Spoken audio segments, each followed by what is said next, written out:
YS Vivekananda Reddy హత్య కేసులో నిందితులుగా సాక్షులుగా ఉన్న వ్యక్తుల వరుస మరణాలు మిస్టరీగా మారుతున్నాయి. సాక్షుల అనుమానాస్పద మరణాలు కలకలం రేపుతున్నాయి. ఈ కేసులో కీలక సాక్షులుగా ఉన్న శ్రీనివాసరెడ్డి 2019లో అనుమానాస్పద స్థితిలో మరణించారు.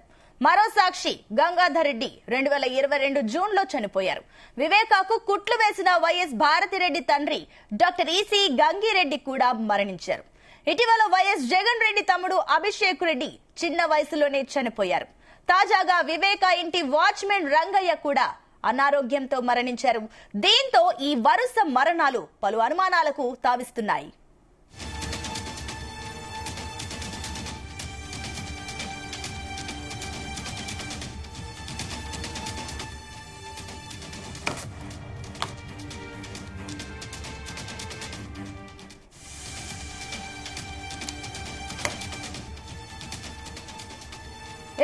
వివేకానందరెడ్డి హత్య కేసుకు సంబంధించి ఆయనకు సంబంధించిన కేసులో సాక్షులుగా నిందితులుగా ఉన్న వారు వరుసగా ఒక్కొక్కరుగా చనిపోతుండడం జరుగుతుంది. అది కూడా అనుమానాస్పద స్థితిలో. ఇవన్నీ మరణాలు కూడా ఒక్కొక్కటిగా చాలా మందికి అనుమానాలు రేకెత్తిస్తున్నాయి. దీనికి సంబంధించి మరిన్ని డీటెయిల్స్ మా కరెస్పాండెంట్ రామచంద్ర అందిస్తారు.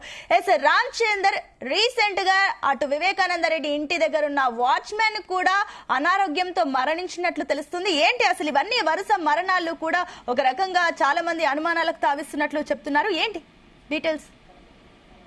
Good morning Sunitha. YS Vivekananda Reddy మరణించి 5 ఏళ్లు కావస్తుంది. అయినా కూడా ఈ కేసుకు సంబంధించినటువంటి మిస్టరీ వీడలేదని చెప్పుకోవచ్చు. అయితే ఈ కేసులో అనేక కోణాలు, అనేక మలుపులు, ట్విస్టుల మీద ట్విస్టులు అయితే కొనసాగుతూనే వస్తున్నాయి. అదే నేపథ్యంలో ఇవాళ నిన్న రాత్రి వివేకానందరెడ్డి ఇంటికి వాచ్మెన్ గా పనిచేసినటువంటి రంగన్న కూడా నిన్న చనిపోవడం జరిగింది. అయితే ఈ నేపథ్యంలో రంగన్న మృతిపై కూడా చాలా మంది అనుమానాలు వ్యక్తం చేశారు. ఆ నేపథ్యంలోనే ఈ రోజు రంగన్నకు పోస్ట్ మార్టం కూడా నిర్వహించబోతున్నారు రిమ్స్ వైద్యులు. అయితే ఈ పోస్ట్ మార్టం అనుమానాలు వచ్చిన నేపథ్యంలోనే చేస్తున్నామని చెప్తున్నారు. అయితే కుటుంబ సభ్యులు మాత్రం అనారోగ్యంగా ఉన్నారు. ఆయన చాలా కొన్నేళ్ల నుంచి కూడా ఆ నేపథ్యంలోనే ఆయన ఇంకా వయస్సు రీత్యా కూడా మీద పడింది. ఇంకా అతను ఏదైతే వైద్యానికి సహకరించలేక ఇంకా నిన్న తుది శ్వాస విడిచినట్లు కుటుంబ సభ్యులు అలాగే డాక్టర్లు చెప్పినటువంటి నేపథ్యం ఉంది. అయితే 2019 మార్చి 15వ తారీఖున వివేకానందరెడ్డి మరణం ఏదైతే ఆ రోజు హత్య జరిగింది. ఆ హత్య జరిగినప్పటి నుంచి కూడా సాక్షులుగా ఉన్నటువంటి మొదటగా శ్రీనివాసరెడ్డి అనే వ్యక్తి 2019లో అనుమానాస్పద మృతిలో అతను మరణించారు. అలాగే మరో సాక్షి గంగాధర్ రెడ్డి 2022 జూన్లో చనిపోయారు. వివేకాకు కుట్లు వేసినటువంటి వైఎస్ భారతి తండ్రి డాక్టర్ ఈసీ గంగిరెడ్డి కూడా ఆయన మరణించారు. అలాగే ఈ కేసుతో సంబంధం ఉన్నటువంటి ప్రత్యక్షంగా పరోక్షంగా సంబంధం ఉన్నటువంటి వైఎస్ అభిషేక్ రెడ్డి కూడా ఇటీవల ఆయన చనిపోయినటువంటి పరిస్థితి ఉంది. అయితే తాజాగా వివేక ఇంటి వాచ్మెన్ కూడా దీంతో ఈ వరుస మరణాలు ఎందువల్ల అన్న ఒక అనుమానాలు అయితే పెద్ద ఎత్తున రేకెత్తుతున్నాయి. ఈ నేపథ్యంలోనే రంగయ్యకు కూడా ఈ రోజు పోస్ట్ మార్టం నిమిత్తం ఆయన ఏం జరిగింది, ఏదైనా అనుమానం పడేలాగా ఏమన్నా జరిగిందా, లేకపోతే ఆయన అనారోగ్య కారణాలతో చనిపోయారా అన్న ఒక వివరాలను అయితే ఈరోజు పోస్ట్ మార్టం ద్వారా తెలిసే అవకాశాలు ఉన్నాయి. మొత్తానికి ఈ కేసు పెద్ద ఎత్తున సంచలనం రేపించిందని చెప్పుకోవచ్చు. గతంలో 2019 ఎన్నికల సమయంలో ఆయన ప్రచారం ముగించుకొని వైఎస్ వివేకానందరెడ్డి ఇంట్లో ఉన్న సమయంలో ఈ ఘోర ఘటన అలాగే ఆయన హత్య గావించబడ్డారు.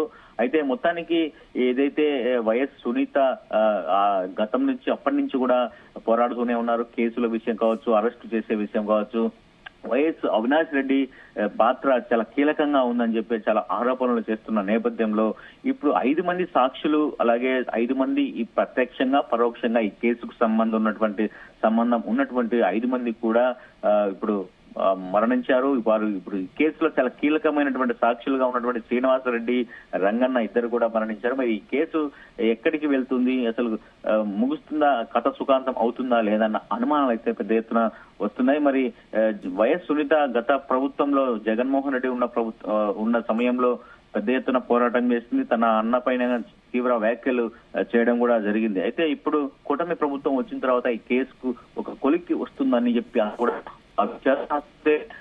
ప్రభుత్వం ఉన్నటువంటి సమయం సమయంలో వైఎస్ సునీత ఈ కేసుపై ఎంత పోరాటం చేశారో అందరూ చూశారు. కానీ కూటమి ప్రభుత్వం వచ్చిన తర్వాత ఇంకా మరింత ముందుకు వెళ్తుందని భావించారు. కాకపోతే ఈ నేపథ్యంలో వైఎస్ సునీత కూడా చాలా సైలెంట్ అవడం కూడా చాలా అనుమానాలు వ్యక్తమవుతున్నాయని చెప్పి ఇటు వైసీపీ జగన్మోహన్ రెడ్డి బంధువులు కావచ్చు, ఇటు ఆయనకు అనుకూలంగా ఉన్నటువంటి అవినాష్ రెడ్డి బంధువులు కావచ్చు, అందరూ కూడా అనుమానాలు వ్యక్తం చేస్తూ ఉన్నారు. మరి ఈ కేసు ఎలా క్లియర్ చేయబోతున్నారు? సిబిఐ కూడా రంగన్న గతంలో చాలా కీలకమైనటువంటి సమాచారము, కీలక అంశాలు కూడా రంగన్న సిబిఐకి చెప్పినట్టుగా అధికారులు నేపథ్యాన్ని మనం చూసాం.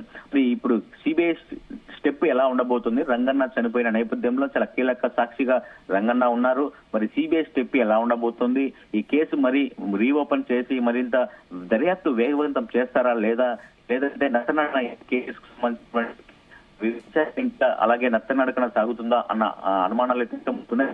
మొత్తానికి వరుసగా కేసుకు సంబంధం ఉన్నటువంటి వారు వరుసగా చనిపోవడం మారిందని చెప్పుకోవచ్చు. మరి వైఎస్ వివేక హత్య చేసినటువంటి వారు ఎవరు అనేది ఇంకా తేలుతుందా తేలదా ఫైనల్ గా అనేది కూడా చాలా వరకు అనుమానాలు అయితే చాలా వరకు వ్యక్తమవుతున్నాయని చెప్పుకోవచ్చు. Sunitha. Right Ramachandar, thank you.